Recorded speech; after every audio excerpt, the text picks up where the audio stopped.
Good morning and welcome to the Books of Luke.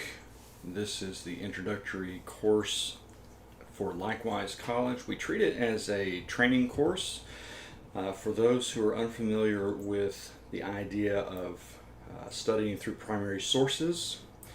That would be texts like the books behind me as opposed to textbooks.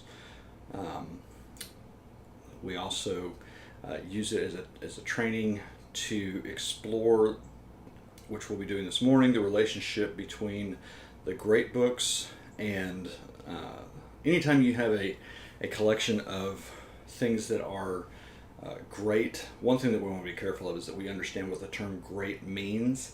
And in this context, it's kind of like in Harry Potter when Ollivander tells Harry that he who must not be named was a great wizard. Not a good, but a great. We think about some of these books are not of good influence. They have been twisted and used for evil throughout time immemorial, and so we wouldn't want to call them good books, as in a book of good influence. But they are books of great influence, and that makes them important to read and to understand, because in a world where we're dealing with the relationship on a daily basis between good and evil, we need to understand some of the influences that have had some of the authors and writers who have had the greatest influence on our culture.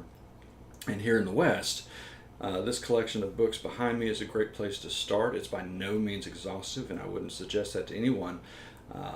But among great books, there is also always going to be a greatest book.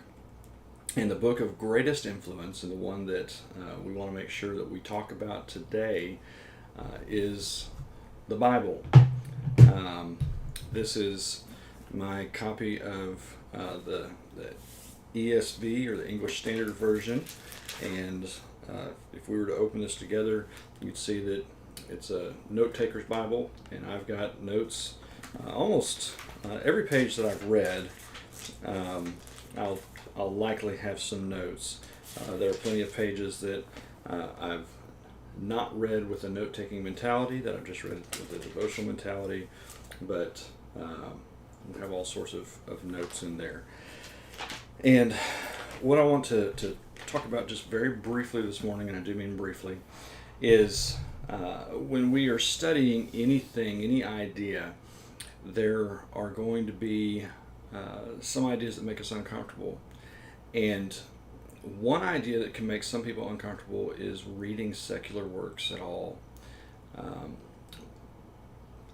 One idea that can make other people uncomfortable is reading religious works at all.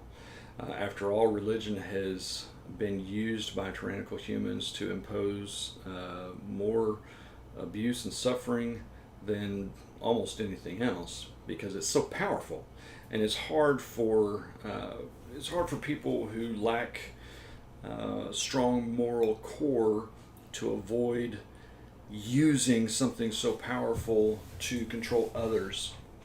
When we think about one of the possible things going on with the abuse of especially the Judeo-Christian scriptures throughout the ages, we have to consider that we're talking about the most powerful concept available, and that is that beyond which nothing greater can be conceived, that idea that is more powerful and more permanent than any other, would be necessarily classified in some definition as divine, as God. And that you have a way for humans to be in direct relationship with the most powerful idea, the most powerful relationship, the most powerful personality in our universe of experience,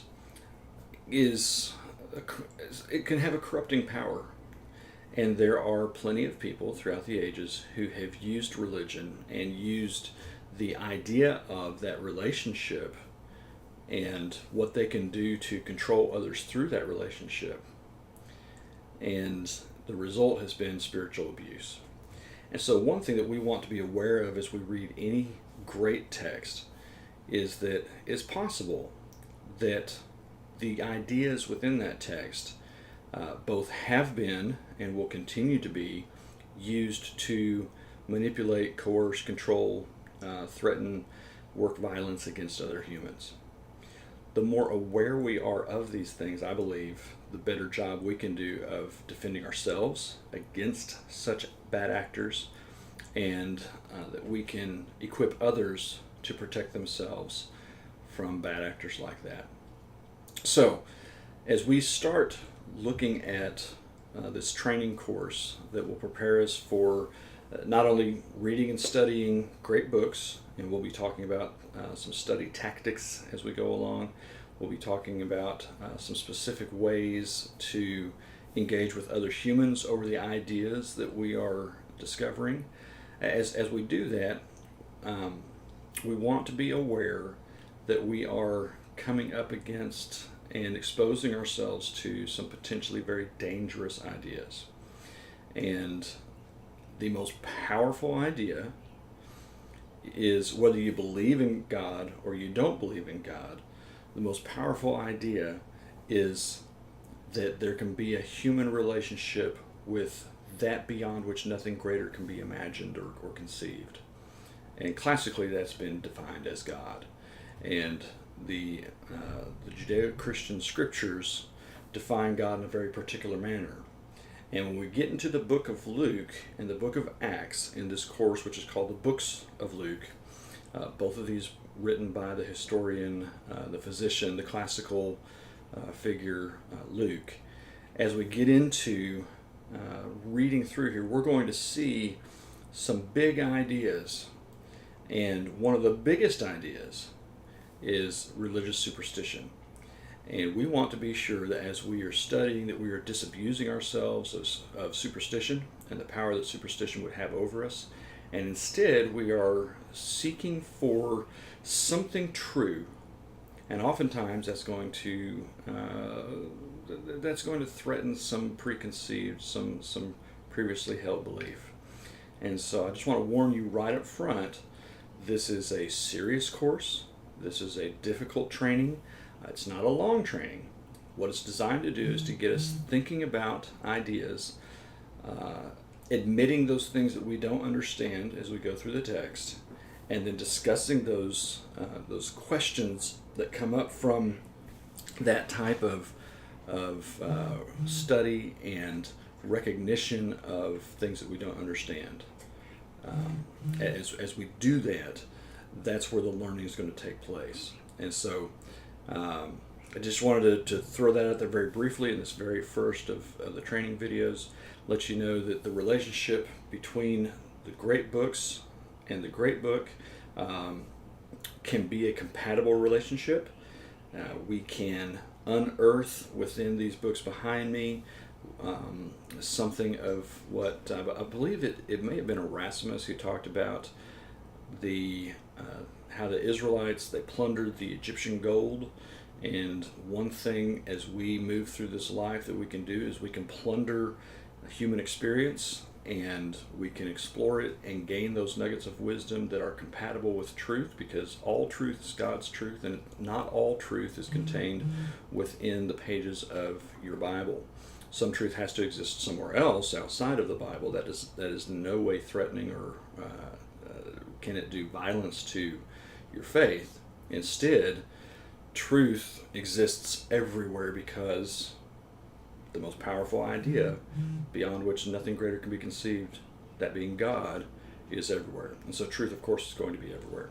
And as we go through the books of Luke, we're going to learn how to have a basis for asking questions and reading difficult primary texts and coming up with constructing some better understanding of the world around us as we discover and construct meaning from those other great ideas that we're reading up on. So, this morning's quick lecture, the relationship between the great books and the great book, and how when we explore that and we look at the great writings throughout history that have to do with good and evil, that we are studying our human existence. In the beginning, when humans ate from the tree of the knowledge of good and evil, this whole world opened up, and it will destroy us if we do not understand it. The most important thing that we can understand is what we'll be discussing and exploring in the books of Luke, and that is this direct relationship with the most powerful force that there is, that being the idea of God, again, that beyond which nothing greater can be conceived or imagined, and the direct relationship that we see playing out, the reestablishment of the direct relationship that we see playing out as we walk through the book of Luke and the book of Acts. And so I'm excited to be on this journey with you. If you have questions, leave them in the comments below. We are going to be going through the first several chapters, probably the first half of Luke in our first study. And so I'm going to be reading that and marking my text and going back and looking at questions that students have asked in the past to put together this resource for you and to walk you through how we might engage in a conversation with each other as we train and prepare for those credit-bearing courses that will come after the books of Luke. Hope you have a great day. Don't forget, best question in the comments will get 100 Brazilian points, bonus points. Talk to you later.